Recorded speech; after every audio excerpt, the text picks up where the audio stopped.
Hi friends, welcome back to my channel. ನಾನಿವತ್ತು mushroom sambar ಮಾಡೋದು ಹೇಗಂತ ತೋರಿಸ್ತೀನಿ ಬನ್ನಿ. ಅದಕ್ಕೆ ಬೇಕಾಗಿರುವ ಸಾಮಗ್ರಿಗಳು: ಈರುಳ್ಳಿ, ಬೆಳ್ಳುಳ್ಳಿ, ಶುಂಠಿ ಮತ್ತು ಕರಿಬೇವು, ಕೊತ್ತಂಬರಿ ಸೊಪ್ಪು, ಪುದೀನ, ಧನಿಯಾ ಪುಡಿ, ಅರಿಶಿನ ಪುಡಿ, ಅಚ್ಕಾರದ ಪುಡಿ, ಕೊಬ್ಬರಿ.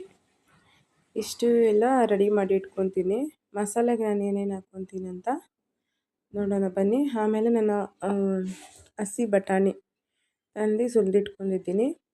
ಮತ್ತು ಮಶ್ರೂಮು ಒಂದು ಪಾಕೆಟ್ ತಂದು ಮೇಲೆ ಇರೋ ಸಿಪ್ಪೆಲ್ಲ ತೆಗೆದು ತೊಳೆದಿಟ್ಕೊಂಡಿದ್ದೀನಿ. ಒಂದು ಪ್ಯಾನ್ಗೆ ಸ್ವಲ್ಪ ಎಣ್ಣೆ ಹಾಕ್ಬಿಟ್ಟು ಈರುಳ್ಳಿ ಮತ್ತು ಬೆಳ್ಳುಳ್ಳಿ, ಕೊತ್ತಂಬರಿ ಸೊಪ್ಪು, ಪುದೀನ, ಶುಂಠಿ ಇಷ್ಟು ಫ್ರೈ ಮಾಡ್ಕೊತೀನಿ. ಲೈಟಾಗಿ ಫ್ರೈ ಮಾಡ್ಕೊಂಡು ಆಮೇಲೆ ಅದಕ್ಕೆ ಫ್ರೈ ಮಾಡ್ಕೊಂಡಿರೋ ಅದಕ್ಕೆ ಕೊಬ್ಬರಿ ಒಂದು ಸ್ವಲ್ಪ ಸೇರಿಸ್ಕೊತೀನಿ. ತುರಿದಿಟ್ಕೊಂಡಿರೋದು ಕೊಬ್ಬರಿ ಅದೆಲ್ಲ ಆದಮೇಲೆ ಮತ್ತು ಇವಾಗ ನಾನು ಅದಕ್ಕೆ ಹಾಕ್ತಾಯಿದ್ದೀನಿ ನೋಡಿ, ಖಾರದ ಪುಡಿ ಸ್ವಲ್ಪ, ಅರಿಶಿನ ಪುಡಿ ಸ್ವಲ್ಪ, ಧನಿಯಾ ಪುಡಿ ಇಷ್ಟೇ ಹಾಕಿ ನೀಟಾಗಿ ಮಿಕ್ಸ್ ಮಾಡ್ಕೊತೀನಿ. ಎಣ್ಣೆ ಎಲ್ಲ ಮಸಾಲೆಗೆ ಹಿಡ್ಕೊಂಡಿದ್ದಾದಮೇಲೆ ನಾನು ಇವಾಗ ರುಬ್ಬಕ್ಕೆ ಹಾಕ್ಕೊತಾ ಇದ್ದೀನಿ ಮಿಕ್ಸಿ ಜಾರ್ಗೆ. ಆಮೇಲೆ ರುಬ್ಬಿ ಆದಮೇಲೆ ಒಂದು ಸ್ವಲ್ಪ ಪ್ಯಾನ್ಗೆ ಎಣ್ಣೆ ಹಾಕ್ಕೊಂಡು ಸಾಸಿವೆ, ಕರಿಬೇವು ಸೊಪ್ಪು ಹಾಕಿ ಮಾಡ್ತಾಯಿದ್ದೀನಿ.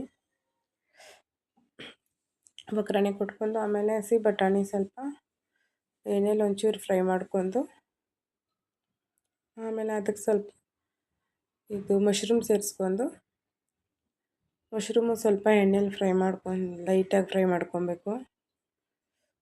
ಆಮೇಲೆ ಲೈಟಾಗಿ ಫ್ರೈ ಮಾಡ್ಕೊಂಡಿದ್ದಾದಮೇಲೆ ಒಂದು ಸ್ವಲ್ಪ ನೀರು ಸೇರಿಸ್ಕೊಂಡು ಅದು ಸ್ವಲ್ಪ ಬೇಯಬೇಕು.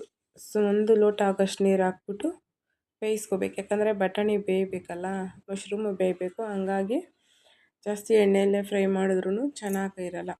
ಹಂಗಾಗಿ ಒಂದು ಸ್ವಲ್ಪ ನೀರು ಹಾಕ್ಕೊಂಡು ಬೇಯಿಸ್ಕೊಂಡಿದ್ದಾದಮೇಲೆ ರುಬ್ಕೊಂಡಿರೋ ಮಸಾಲೆ ಹಾಕಿ ಮಿಕ್ಸ್ ಮಾಡಿ ಆಮೇಲೆ ರುಚಿಗೆ ತಕ್ಕಷ್ಟು ಉಪ್ಪು ಹಾಕ್ಕೊಳ್ಳಿ.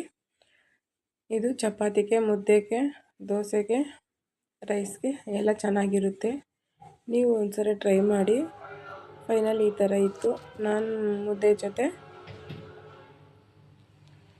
ಮಶ್ರೂಮ್ ಗೊಜ್ಜು ಹಾಕ್ಕೊಂಡು ತಿಂತಾಯಿದ್ದೀನಿ. ಇವತ್ತಿನ ಬ್ಲಾಗ್ ಇಷ್ಟ ಆಗಿತ್ತು ಫ್ರೆಂಡ್. ನೀವು ಒಂದ್ಸರಿ ಟ್ರೈ ಮಾಡಿ ನೋಡಿ. ಹಾಗೆ ನನ್ನ ಚಾನಲ್ಗೆ ಸಪೋರ್ಟ್ ಮಾಡಿ ಫ್ರೆಂಡ್ಸ್.